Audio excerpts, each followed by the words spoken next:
वो चाय बनानी थी तो दूध ख़त्म हो गया। दुकानें भी सब बंद हैं। लीजिए।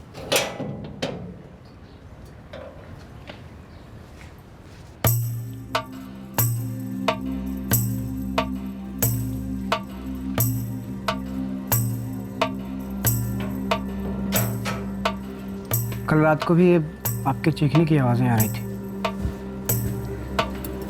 आप इतना कुछ क्यों सहती हैं?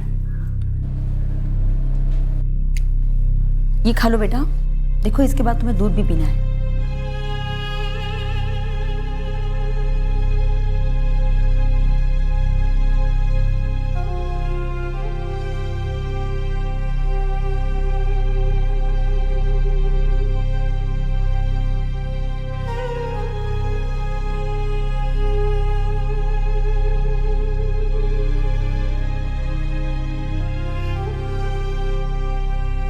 शराब पे इल्ज़ाम लगा के कोई फ़ायदा नहीं है मीना।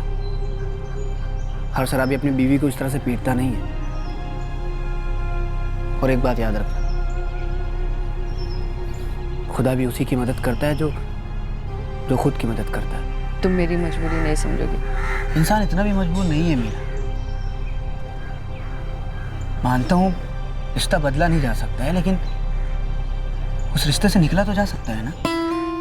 मेरी रिया सिर्फ 4 साल की है अमजद। बहनों, इस रिश्ते से निकलोगी तभी बच्ची बुरी यादों को भूल पाएगी, वरना जिंदगी भर उसे सताएगी। इस रिश्ते से बाहर निकलोगी तो रास्ता अपने आप मिल जाएगा। काश इतना आसान होता। काश कि तुम्हें इस मायूसी की लत न लगी होती। अच्छा, मैं कह रहा था कि एक 20-25 लड़कों की टीम बनाओ और पूरे मोहल्ले में फैला दे, और एक गांव का एक दरवाजा खटखटाओ और सबको बोलो कि हसरत साहब कोट दे। अरे सिर्फ 2 साल पुरानी बाइक है, 30,000 में दिला रहा हूँ। ऐसी डील सिर्फ सपनों में मिलती है। इससे पहले कि आपका सपना टूटे, डील पे मुहर लगा दें। नियाज भाई फसल टेम्पो में लोड हो चुकी है। शहजाद को जबान दे चुका हूँ। अरे नियाज भाई मुझे 50 रुपये पर क्विंटल ज़्यादा दे रहा है। पुराने रिश्ते पुराने दाम पे तो नहीं निभाए जाते हैं ना। वक्त बदलता है, हर चीज़ के दाम भी बदल जाते हैं। अरे अमजद वाह, क्या बात है। तो मुगल आजम के ज़माने का पंखा आखिर तूने चलाई। लतीफ़ भाई, हर चीज़ चलती है, बस चलाने का तरीका नहीं। अरे जब पढ़ा लिखा नहीं है तो इतना सब कर लेता है। कॉलेज गया होता ना तो आसमान में सैटेलाइट भेजता तू। लतीफ़ भाई, जिनका हौसला बुलंद होता है ना, सारा आसमान उनका होता है। और कोई भी कॉलेज की डिग्री हुनर पे हावी नहीं हो सकती। और हाँ, हुनर किताबों से नहीं, तजुर्बे से मिलता है।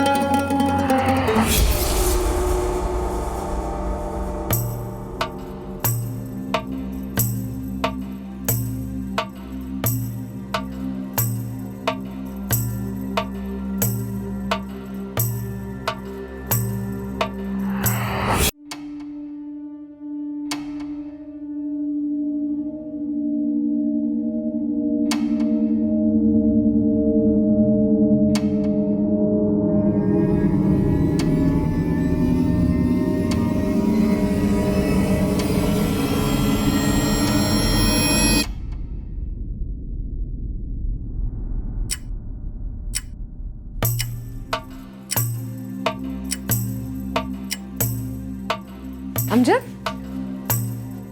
आज इतवार को कहाँ जा रहे हो? मीना, घर से बाहर जाने के वक्त टोका मत करो।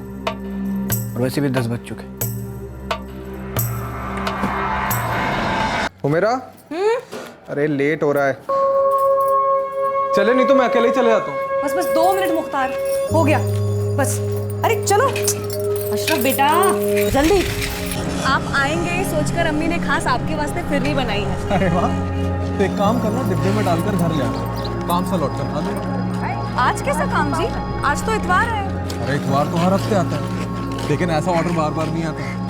वैसे भी 2 दिन लेट हो, इस पार्टी को ना पकड़ के रखना है। अब्बू, हाँ, आज शाम को मॉल चले? जो होमवर्क करेगा वही मॉल वॉल जाएगा। पर आज कैसा काम जी?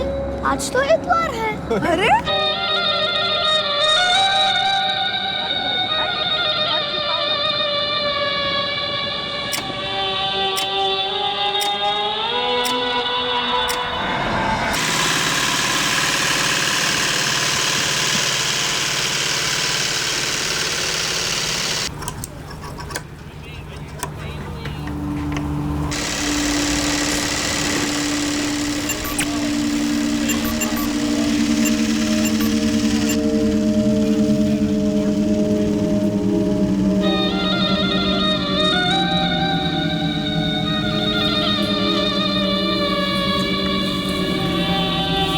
अस्सलाम वालेकुम अमजद भाई। सलाम अमजद। वालेकुम।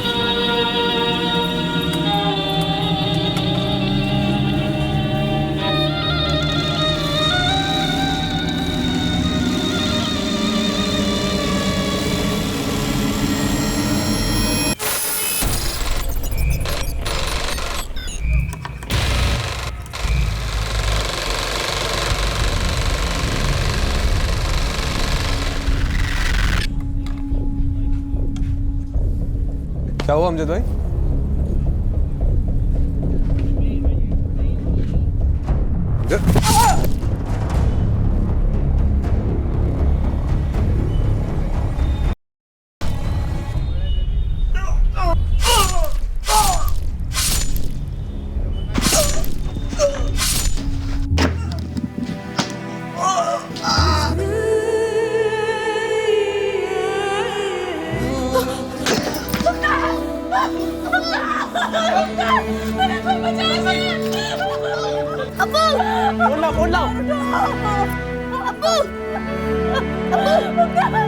सब पता नहीं, कुछ समझ में ही नहीं आया। मैं और फ़हीम हम दोनों अपना काम कर रहे थे यहाँ पर। अमजद भाई आए, सीधा दुकान के अंदर घुसे यहाँ पे, चाकू उठाया, आए और मुख्तार के पेट में घुसेड़ने लगे साहब। पता नहीं। अमजद बेग और मुख्तार सिद्दीकी की पार्टनरशिप है? नहीं साहब, ये पूरी दुकान अमजद भाई की खुद की है। थोड़ा सा जगह उन्होंने मुख्तार को किराए पे दिया था, वो सिलाई का काम करता है। अमजद बेग का फोन स्विच ऑफ है। किस तरफ भागा वो? घर की तरफ? हाँ, शायद घर की तरफ ही भागा था।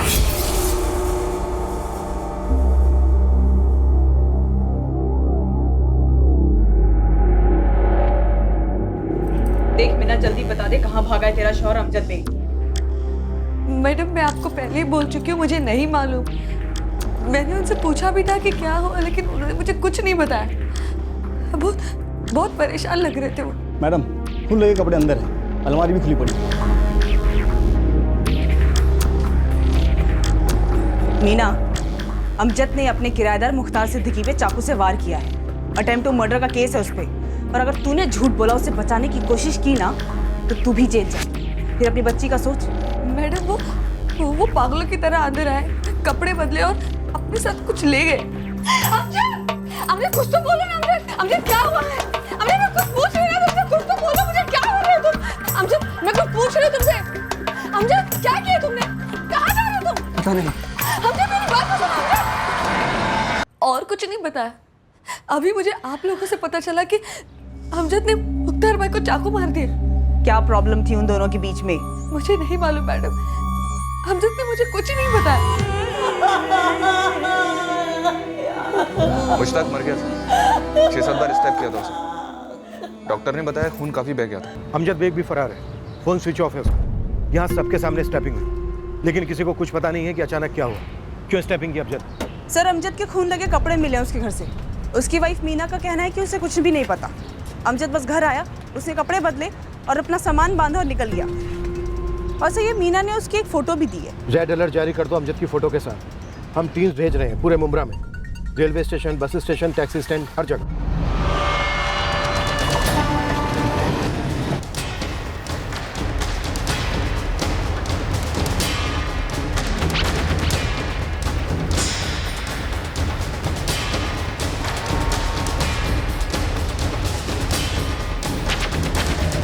अच्छी खासी अपने बेटे को लेकर अपनी अम्मी के यहाँ जा रही थी मोमिनवाड़ी। फिर मेरे बेटे ने मुझसे जिद किया कि अप्पू की दुकान चलते हैं। मैंने कहा ठीक है। हम वहाँ पहुंचे दुकान में। फिर वहाँ जाने के बाद वो अमजद आया और उसने अचानक से मेरे पति को इतनी बेरहमी से मार डाला। क्या ये अमजद और मुख्तार के बीच में कभी पैसों को लेकर कोई मसला था? कभी कोई लड़ाई हुई थी? ये अमजद जब अपनी दुकान में दाखिल हुआ तब कोई तू मैं हुई थी? नहीं मैडम, ऐसा कुछ नहीं हुआ था। वो अमजद आया और उसने सलाम बोले, मैंने भी उसको सलाम बोला। वो अंदर गया और बाहर चाकू लेकर उसने मार डाला मेरे शौहर को। तुम कह रही हो कि तुम्हें नहीं मालूम कि तुम्हारा पति कहाँ से बिलोंग करता है? नहीं मालूम साहब, हम लोग हुमायूं नगर में मिले थे, शादी कर ली। मैं उसकी तरफ के लोगों को मिली तक नहीं। चलो माना नहीं मिली, पर कुछ नहीं माना? किसी का नाम, उनका पता, कम से कम गांव का नाम? उन्होंने कभी बताया नहीं और मैंने कभी पूछा नहीं साहब। 44578-987 ये नंबर जो तूने अमजद को दिया, ये तो तेरे नाम पर रजिस्टर्ड है? हाँ साहब, 2 साल पहले जब मैं अमजद भाई के साथ काम पे लगा था तो उनके पास सिम लेने के लिए कोई पेपर नहीं था, तो मैंने अपने खोली के पेपर दे के उनके लिए सिम लिया था। जब उसकी अपनी खुद की दुकान है तो वो तेरी खोली के रेंट एग्रीमेंट का इस्तेमाल करता है खुद के सिम के लिए? क्या लगता है तुझे तेरे झूठ को हजम कर लेंगे हम? साहब मैं झूठ नहीं बोल रहा हूँ, आपने रिकॉर्ड्स देखे ना, अमजद भाई का सिम मेरे नाम और एड्रेस पर है ना। और तू फहीम, तू यहाँ कब आया? 1 साल पहले। साहब जब 2 साल पहले मैं अमजद भाई के साथ काम पे लगा था तो उनके पास रहने के लिए कोई जगह नहीं थी, इधर ही दुकान में सोता था। उसके बाद मेरे साथ मेरी खोली पे रहने लगे। खोली किधर है तेरी? यहीं पास में साहब, हुमायूं नगर। वहीं पे उनको मीना भाभी भी मिली और फिर दोनों ने शादी मना ली, फिर वो मीना भाभी के साथ उनकी खोली में रहने लगे। उसके पास खुद की दुकान है लेकिन रहने का ठिकाना नहीं है। ये तुम दोनों मिलकर क्या खिचड़ी पका रहे हो? साहब सच में अमजद भाई के पास कभी खुद का मकान नहीं था। मुख्तार की दुकान पहले अलग जगह थी, 2 गलियां छोड़कर। फिर उसकी दुकान का मालिक अचानक बेच बाच कर चला गया। फिर मुख्तार ने अमजद से बात की, उसकी दुकान का एक हिस्सा उसने किराए पर ले लिया था। अमजद को तुम और ये मुख्तार कब से जानते हैं? मुख्तार उसे कब से जानता था मैं नहीं जानती मैडम, लेकिन मैं उस अमजद को बस 8 महीने से जानती हूँ, जब से मुख्तार ने अपनी मशीन उस मनहूस दुकान में लगाई थी। मैं मुख्तार भाई को जानती तक नहीं थी। बस 1-2 बार जब मैं अमजद को दुकान पर खाना देने गई थी तब मिली थी बस।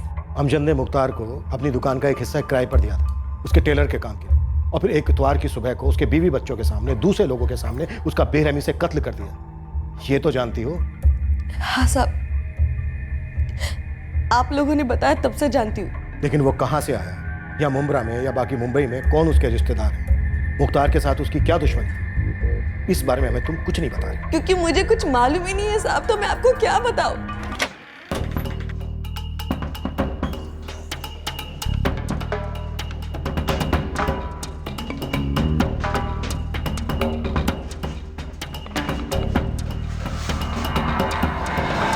अमजद भाई के रिश्तेदार? हमारा उनके साथ ऐसा कोई रिश्ता नहीं था साहब, क्या हम उनसे ये सब सवाल पूछे? या वो बताएं। कोई दूसरा नंबर है अमजद के पास? अभी है कि नहीं पता नहीं साहब, लेकिन 2 साल पहले जब मैंने उनको सिम ला के दिया था तब पहले से उनके पास एक फ़ोन था। क्या? थोड़ा जोर से बोला, आवाज़ नहीं आ रही। हाँ सब खैरियत है, वहाँ सब ठीक है ना? और वो पैसे मिले? वो वाला फ़ोन नंबर नहीं है तेरे पास? नहीं है साहब, हमने कभी मांगा नहीं और उन्होंने हमें कभी दिया भी नहीं, कुछ ऐसी ज़रूरत ही नहीं पड़ी। साहब मुझे तो आज तक इस नंबर के बारे में नहीं पता था, अभी पता चला। साहब इस अमजद बेग के घर से तो कोई डॉक्यूमेंट्स नहीं मिले। दुकान के भी नहीं? नहीं सर। अब तू मुझे एक बात साफ बता, ये दुकान अमजद की ही खरीदी हुई है, उसकी खुद की है? हाँ साहब, ऐसे ही बोला था उन्होंने तो।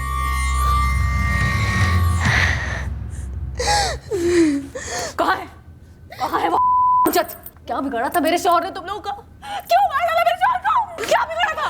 मेरा मुझे कुछ नहीं पता, मुझे नहीं पता अमजद क्या है। तू झूठ बोल रही है, तू झूठ बोल रही है साले, मुझे पता है। क्यों छुपा के रखा है? उसको कहाँ छुपा के रखा है? उस शैतान को बता ना, कहाँ है वो? क्यों मारा मेरे शौहर को? साले झूठ नहीं, बता ना, कहाँ है वो? इस मीना बेग को कस्टडी में रखो, ये जरूर कुछ जानती है जो बता नहीं रही है। ये अमजद काफ़ी पहुंचा हुआ है सर, ये अपने साथ अपना एक डॉक्यूमेंट लेकर भागा है ताकि हम इस तक कभी पहुंच ही ना सकें।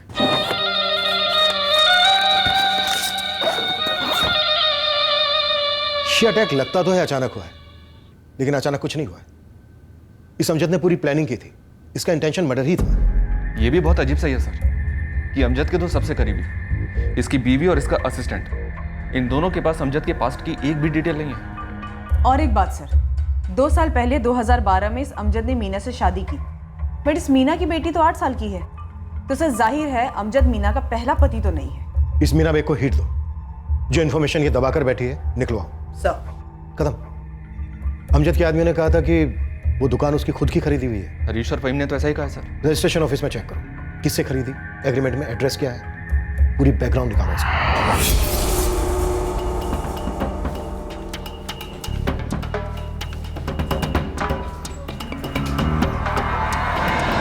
कदम साहब कुछ तो लोचा है यहाँ। वो तो है, अब आप कोई गुड न्यूज़ दो हमें। और साहब मुझे जो न्यूज़ मिले उससे मैं खुद हिल गया हूँ। दुकान किसी और के नाम पर है क्या? किसी के नाम पर नहीं है दुकान, पूरा कंस्ट्रक्शन गैर कानूनी है। मैंने सारे कागजात खंगाले और उस दुकान पर भी जाकर आया, उस दुकान का रजिस्ट्रेशन तो हुआ ही नहीं है।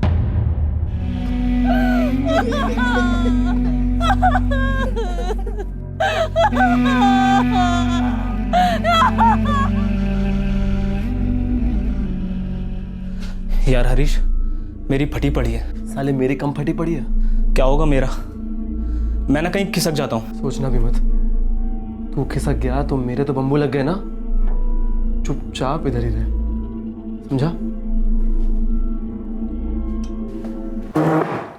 मीना, तेरा शौहर अमजद इलेक्ट्रिशियन है ना? हाँ। शुक्र है, कुछ तो जानती है। मैं बस इतना जानती हूँ कि अमजद का कोई परिवार है, बाकी मुझे कुछ नहीं मालूम। ना मैं कभी उनसे मिली, ना कभी कोई बात हुई। मतलब एक दिन अचानक से आसमान फटा और ये अमजद आके तेरी गोदी में गिर गया। कुछ ऐसा ही समझ लो मैडम। मैं रिया की कसम खाती हूँ, मुझे कुछ नहीं मालूम। ये रिया तेरे पहले पति से है? हाँ। और अपने पहले पति को तूने अमजद के साथ मिलकर मार दिया? नहीं, ऐसा नहीं है। जब मैं अमजद को पहली बार मिली तब मेरा पहला शौहर बहुत बीमार रहता था।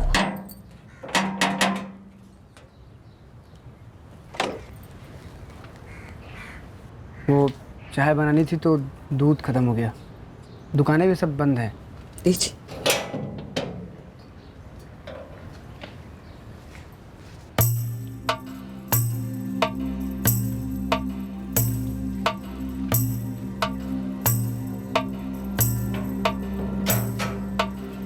कल रात को भी आपके चीखने की आवाज़ें आ रही थी। आप इतना कुछ क्यों सहती हैं?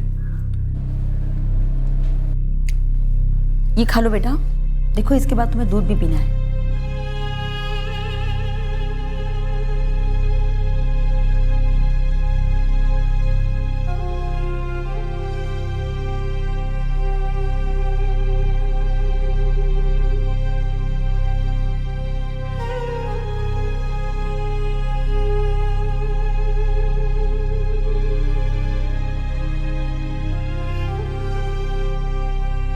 शराब पे इल्ज़ाम लगा के कोई फ़ायदा नहीं है मीना। हर शराबी अपनी बीवी को इस तरह से पीटता नहीं है। और एक बात याद रखना, खुदा भी उसी की मदद करता है जो खुद की मदद करता है। तुम मेरी मजबूरी नहीं समझोगे। इंसान इतना भी मजबूर नहीं है मीना। मानता हूँ रिश्ता बदला नहीं जा सकता है, लेकिन उस रिश्ते से निकला तो जा सकता है ना। मेरी रिया सिर्फ 4 साल की है अमजद। बहन, उस रिश्ते से निकलोगी तभी बच्ची बुरी यादों को भूल पाएगी, वरना जिंदगी भर उसे सताएगी। इस रिश्ते से बाहर निकलोगी तो रास्ता अपने आप मिल जाएगा। काश इतना आसान होता। काश कि तुम्हें इस मायूसी की लत न लगी होती। साहब, हाथ पे रबर के दस्ताने चढ़ाकर फोन पकड़ो, शौक देने वाला हूँ मैं। कोई विदेशी हाथ है क्या इस हत्या में? ISI या ISIS या साजिश मंगल ग्रह पर रची गई? नहीं साहब, इतनी दूर नहीं, बना मामला इंटरनेशनल जरूर है। वो फ़हीम है ना, वो बांग्लादेशी है, एकदम गैर कानूनी। अमजद भी साहब, उसके बारे में अभी तो इतना कुछ पता नहीं चला है, पर ना उसकी बीवी है मीना, वो बॉर्डर पार की है, बांग्लादेश साइड की। আমি তোমার গোপন কথা জানি। সত্যি तेरे मौन व्रत का राज खुल गया है मीना बेग। तू बांग्लादेशी घुसपैठ है ना? मायूसी मेरी परछाई बन गई है अमजद। उससे भागने के लिए मैं अपने देश, अपने मुल्क बांग्लादेश से भागी। यहाँ पर मुझे मुकेश ने सहारा दिया। अगर उसे छोड़ दूंगी तो फिर कहाँ जाऊंगी मैं? मेरा पहला शौहर मुकेश खुद को पी गया मैडम। मैं जितना उसको पीने के लिए रोकती थी वो उतना ही मुझे मारता था। और फिर एक दिन उसके लीवर ने जवाब दे दी और वो चल बसा।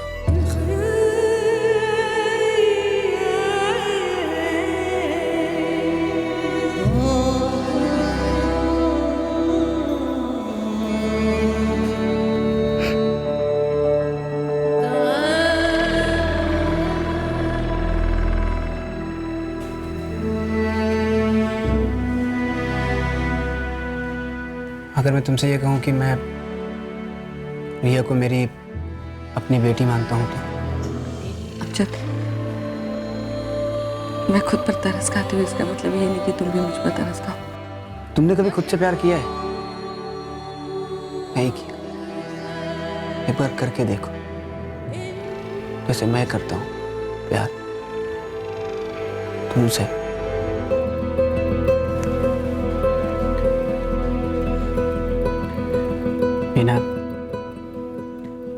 आज का दिन हमारी बाकी की ज़िंदगी का पहला दिन है। हम शादी जब भी करें पर सालगिरह आज के दिन ही बनाएंगे, ठीक है? मीना, अमजद भी तेरी तरफ बांग्लादेशी है ना? नहीं, मतलब मुझे पता नहीं, मैंने कभी उसे पूछा नहीं। देख मीना, हम जानते हैं कि तू और अमजद मिले हुए हैं और तुम दोनों बांग्लादेशी हो और तुमने मिलकर मुख्तार के मर्डर का प्लान बनाया और सारी दुनिया को ऐसे दिखाया कि ये सब कुछ अचानक से हुआ है, बल्कि ये प्लान तुमने पहले से ही बना के रखा था। तो फिलहाल ये बता कि मुख्तार से ऐसी भी क्या दुश्मनी थी कि तुम दोनों ने उसे मार दिया? नहीं मैडम, मैंने अपनी बच्ची रिया की कसम खाई है और मैं फिर से कसम खाती हूँ, मुझे कुछ नहीं मालूम। मैं सच कह रही हूँ, मुझे कुछ नहीं पता। एक से एक बड़ा झोल है सर।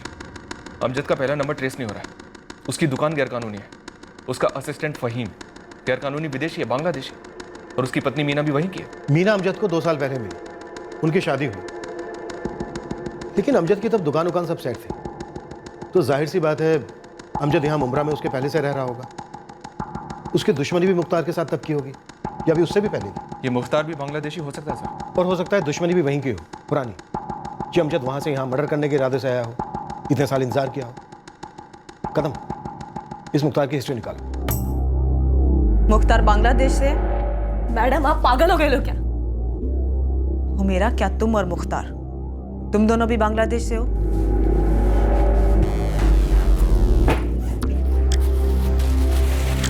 ये लो, ये लो, लो देख लो ठीक से, चाहे तो तपास लो, ये असली है, जैसे कि हम असली हिंदुस्तानी।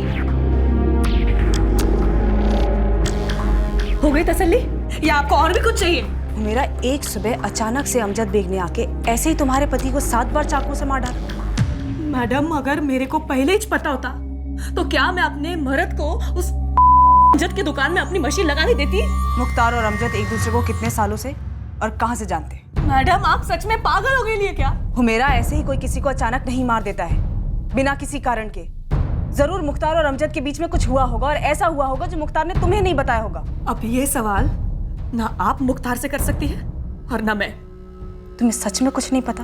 मैडम, अगर मेरे को रत्ती भर का भी शक होता ना कि उस अमजद के दिमाग में क्या शैतानी तूफान मच रही है, तो मैं उसको लपक कर रोक लेती।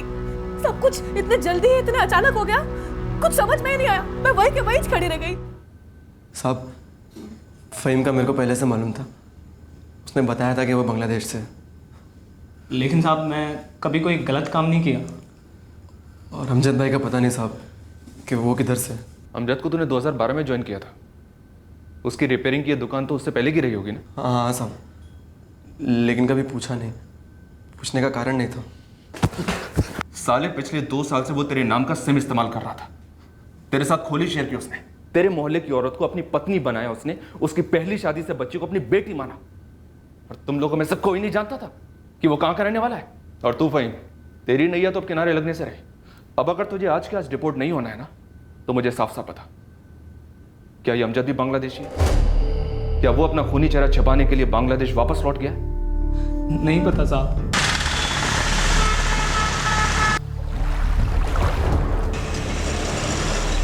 देख भाई याकूब, हमने अपने बांग्लादेशी सर्किट में एक से एक हैंडलर से बात किया है, पर किसी ने भी ये अमजद बेग नाम के किसी को ना तो उस पार से इंडिया लाया है और ना ही हाल ही में यहाँ से उधर ले गया है। अबे नाम में क्या रखा है बे?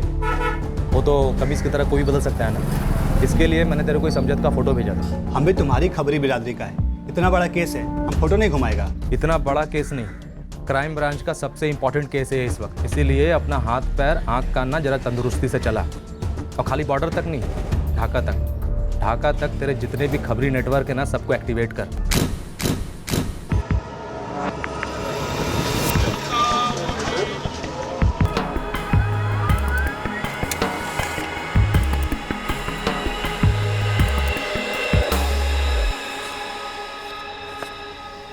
सब मोहल्ले में तो खामोशियां भी चीखती हैं।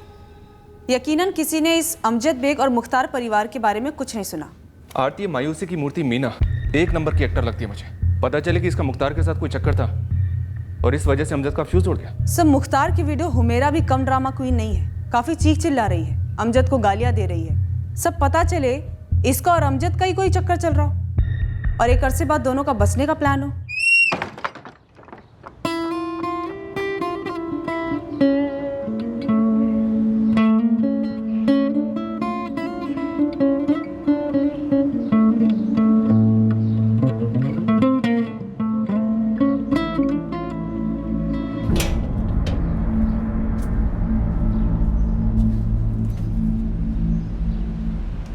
कहीं ऐसा तो नहीं कि तुम हसीना पर गुस्सा हो, लेकिन इसकी वजह मैं हूँ?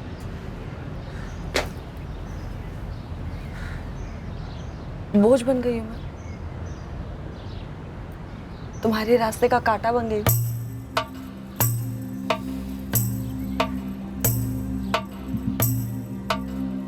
तुम हमें किस्तों में बता रही हो या फिर अपने शौहर को किस्तों में वक्त दे रही हो हमसे दूर जाने का? मैं बहुत हिली हुई थी साहब, अब भी हूँ। ये बात सच में मेरे जहन से निकल गई थी। अब अचानक से याद आई तो मैंने आपको बता दिया, लेकिन पता नहीं इस सब से उसका क्या ताल्लुक हो सकता है। अपनी बच्ची रिया की तुमने 2-2 बार कसम खाई कि तुम्हें कुछ नहीं पता, रिकॉर्ड जैसी बजती रही, पर हमें तुमने एक बार भी नहीं बताया कि अमजद की पहले शादी हुई थी और उसकी पत्नी को तुम जानती हो। रिया की झूठी कसम नहीं खाई थी मैडम, सच में जहन से निकल गया था। और मैंने सिर्फ सुना था कि अमजद पहले से ही शादीशुदा था और उसकी पहली बीवी का नाम हसीना है। हसीना? अमजद, यकीन नहीं हो रहा कि तुम ऐसा कह रहे हो। ऐसा लग रहा है जैसे कोई बुरा सपना हो। हसीना, महर की रकम मैं अदा कर दूंगा, उसकी फिक्र मत करो तुम। लेकिन ये मीना, कौन है ये मीना? उसका तुमसे कोई ताल्लुक नहीं है। हम मुमरा में मिले थे और हमें इश्क हो गया, और बहुत जल्द हम लोग निकाह करने वाले हैं। प्यार तो तुमने मुझसे भी किया था ना, और जिसे तुम निकाह का नाम दे रहे हो वो दरअसल धोखा है मेरे साथ। हसीना, गुजारिश कर रहा हूँ तुमसे, बखेड़ा खड़ा मत करो। बखेड़ा मैं खड़ा कर लूं? मेरा कोई वजूद नहीं है, कोई मर्जी नहीं है। अमजद, जब से तुम यहाँ से गए हो ना, मैं इंतजार करती रही कि कब तुम मुंबई में घर जमाओगे ताकि हम अपनी जिंदगी तो शुरू कर सके। पर तुम मुझसे फोन पर तलाक मांग रहे हो। मैं फैसला कर चुका हूँ हसीना, तुम्हें सिर्फ इत्तला कर रहा हूँ। आज से अभी से अपने आप को तलाकशुदा समझो। तलाक, तलाक, तलाक। महर की पहली किस्त तुमको महीने के आखिर में मिल जाएगी। खुदा हाफिज। अल्लाह तुम्हें कभी हाफिज नहीं रखेगा। और रही बात महर की, तो वो तुम अपने मीना पर खर्च करो, मुझे कोई जरूरत नहीं है। मैं अपनी जिंदगी अपने बलबूते पर शुरू करूंगी। भूल जाओ कि अमजद नाम का कोई दर्दनाक धोखा हुआ था मेरे साथ। क्या हुआ?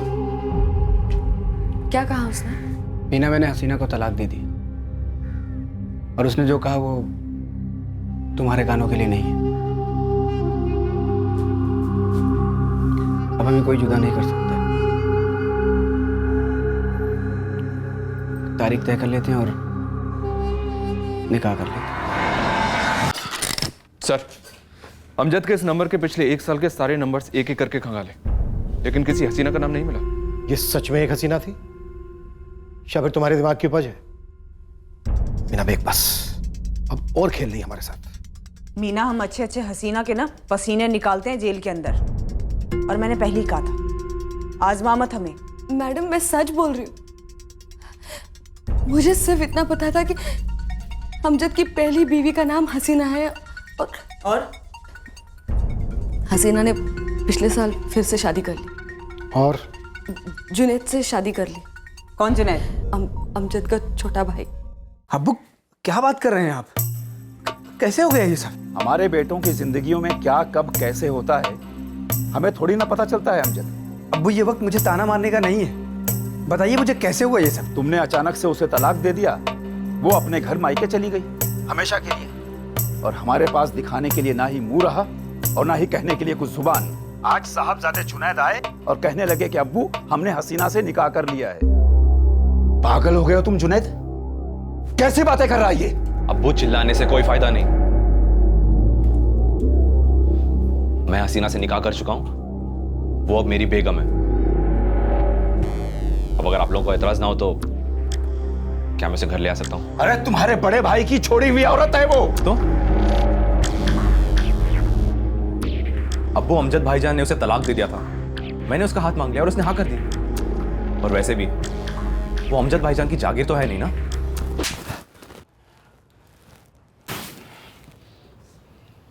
मिल गया जवाब। अब तो अलग से घर बसेगा। जुनैद ने बहुत गलत किया अब्बू। बेटा, अब जो कर लिया सो कर लिया, घर छोड़कर चला भी गया है। कहीं ऐसा तो नहीं कि वाकई में तुमने मुझ पर तरस खाकर मुझसे निकाह किया और तुम्हारे दिल में अब भी हसीना है? मेरे दिल में सिर्फ और सिर्फ तुम हो। मुझे फिक्र हो रही मेरे भाई जुनैद की। पता है तुम्हें, कॉलेज नहीं गया ताकि वो पढ़े, कुछ बने और हमारे माँ बाप का सहारा बने। लेकिन उस हसीना ने मुझसे बदला लेने के लिए मेरे जुनैद पे जादू टोना करवा दिया और उसे अपने वश में कर लिया। उसने बर्बाद कर दिया उसने हम सबको। सच? तुम्हें ऐसा लगता है कि तुम बर्बाद हो गए हो? मतलब मैं तुम्हारी जिंदगी में हूँ, हम एक नई जिंदगी शुरू कर चुके हैं, उसके कोई मायने नहीं है। ये सब 1 साल पहले हुआ? जी। कुछ दिन पहले तक तुम अपनी बच्ची की कसमें खा रही थी कि तुम्हें अमजद के अतीत के बारे में कुछ नहीं मालूम। फिर नाटक से धीरे धीरे पर्दा उठता है, हसीना का किरदार आता है। उसके बाद अमजद के अब्बू की एंट्री होती है और फिर हीरो का छोटा भाई जुनैद। और कितने किरदार आने बाकी हैं? लेखक कौन है इस नाटक का? डायरेक्टर कौन है? मुझे लगता है दोनों, हसीना और जुनैद। मीना मेमसा भी होंगे, क्योंकि अमजद के फोन रिकॉर्ड्स में ना तो किसी हसीना से बात दिखती है और ना ही किसी जुनैद से। साहब, मैं सच बोल रही हूँ। जुनैद हमेशा अपने घर वालों से दूसरे फोन से बात करता था। वही दूसरा फोन ना जिसका नंबर किसी के पास नहीं है। तो मीना मेम साहब, इस कहानी की अगली किस्त आप कब देने वाली हो? अगले एपिसोड में क्या देखेंगे हम? मैंने इन लोगों के बारे में सिर्फ अमजद के मुंह से सुना था, जो मैंने आपको बता दिया है। मैं इन लोगों से मिली भी नहीं हूँ। मैंने इन लोगों का सच आपको इसलिए बताया ताकि आप लोग अमजद को ढूंढ सके। ढूंढा उसे जाता है जो खो जाता है, जिसे गुमशुदा कहते हैं। तुम्हारा शौहर मुजरिम है, खूनी है, वो खोया नहीं है, फरार है। मुझे अब भी यकीन नहीं हो रहा है कि अमजद ऐसा कुछ कर सकता। मैं कह रही हूँ ना आपसे, जरूर कोई और बात है। कहानी में एक और नया ट्विस्ट। अब क्या ट्विस्ट सोचा है तुमने? अमजद का हमशक्ल? सब ये अमजद वो अमजद नहीं है। फरजाना, राखी, मैडम मेरी बात तो सुनिए। मैडम मेरी बात तो सुनिए। अमजद को कुछ तो हुआ है। 2 साल पहले निकाह के बाद हम लोग दुनिया के सबसे खुश लोग थे। मेरी बेटी रिया को पहली बार एक सच्चे बाप का प्यार मिला था। अमजद दिन रात मेहनत करता था साहब, कभी ऊंची आवाज में बात तक नहीं की उसने। बस प्यार, ढेर सारा प्यार, कोई बुरी आदत नहीं थी उसमें। लेकिन 6 महीने पहले अचानक से कुछ हो गया। उसका सारा काम बिगड़ने लगा, उसके मिजाज बिगड़ने लगे। मुझे कुछ समझ में ही नहीं आ रहा था। सब हाथ जोड़ती अमजद को ढूंढ लगी। मैं खुद जानना चाहती हूँ कि उसने ऐसा क्यों किया। मैं कह रही हूँ ना आपसे, ये अमजद वो अमजद नहीं है। ये अमजद वो अमजद नहीं है। एक और गोगली है। इस मीना के पीछे टीम तो लगा दी सर, लेकिन अभी तक कुछ हाथ नहीं लगा है। बस एक उपन्यास सामने आया है जिसमें फैमिली ड्रामा भी है, थ्रिलर भी है और सस्पेंस भी है।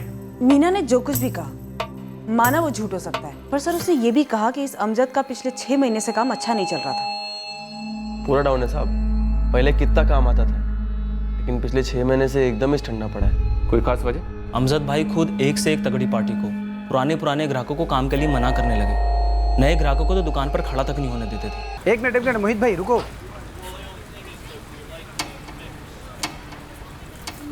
ना मोहित भाई ये काम नहीं ले सकता मैं, माफ करना।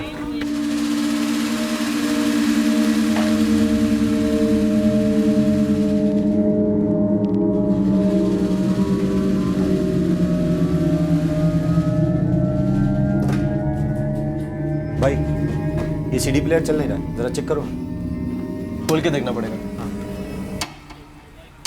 मत खोल हरीश, नहीं बनेगा वो। ले जाओ भाई, माफ करना। अरे अमजद भाई एक बार खोल के तो देख लूं। ना बोला ना हरीश भाई, नहीं बनेगा, आप माफ करने ले जाए।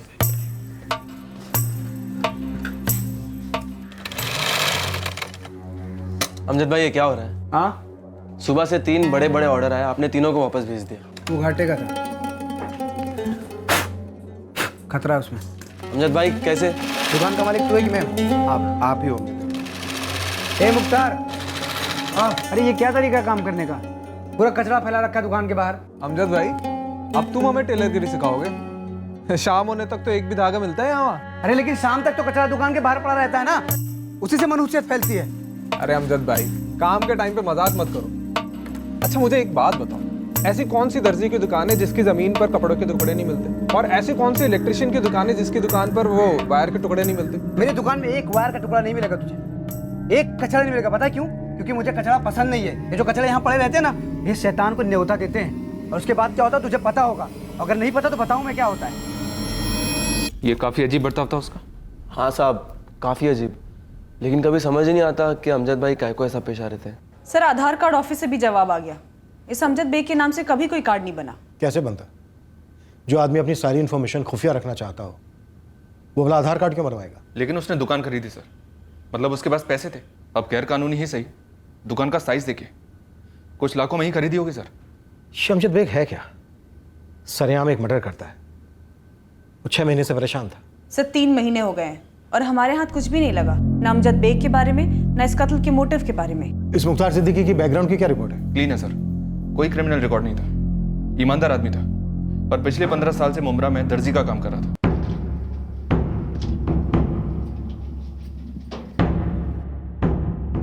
मीना बेग पर हमारी सर्विलेंस काफी समय तक चलती रही। हुमेरा सिद्दीकी भी हमारे शक के रडार पर थी। हमारी मॉनिटरिंग नॉन स्टॉप चलती रही। दूसरे केसेस अब प्रायोरिटी जोन में आ गए थे, लेकिन अमजद बेग केस पर काम बिना रुके चलता रहा। पर वक्त के साथ अमजद बेग का केस धीरे धीरे बैक बर्नर पर चला गया।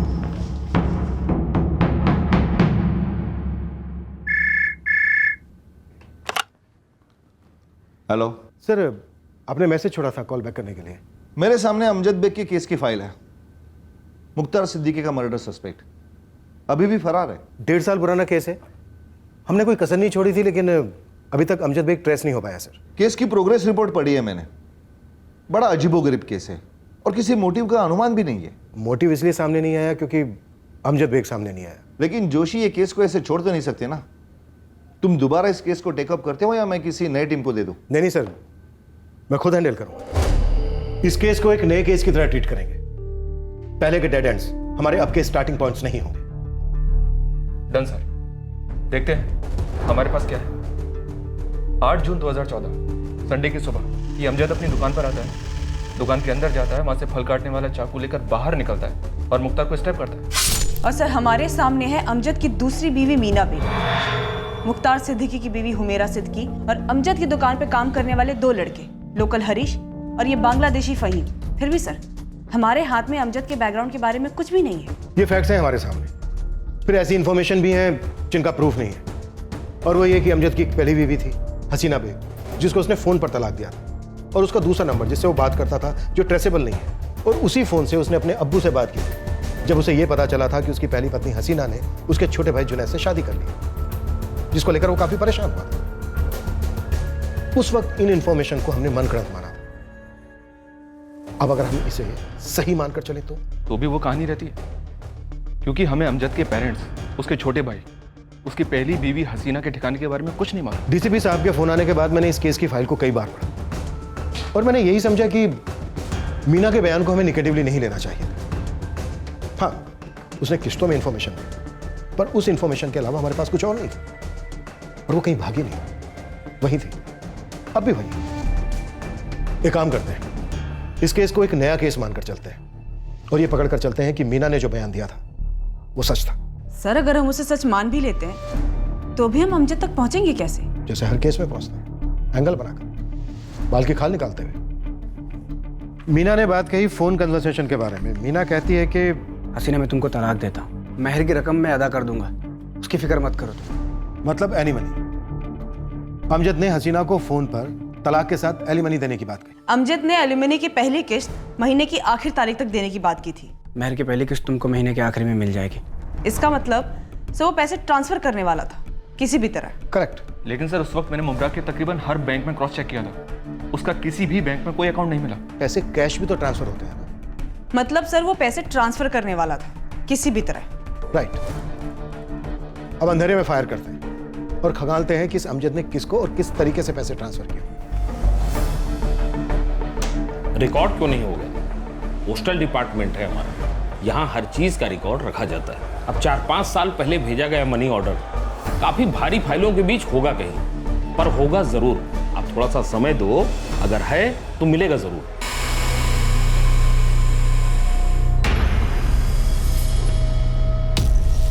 काफी छोटे रकम को ट्रांसफर करने वाले भी लोग होते हैं।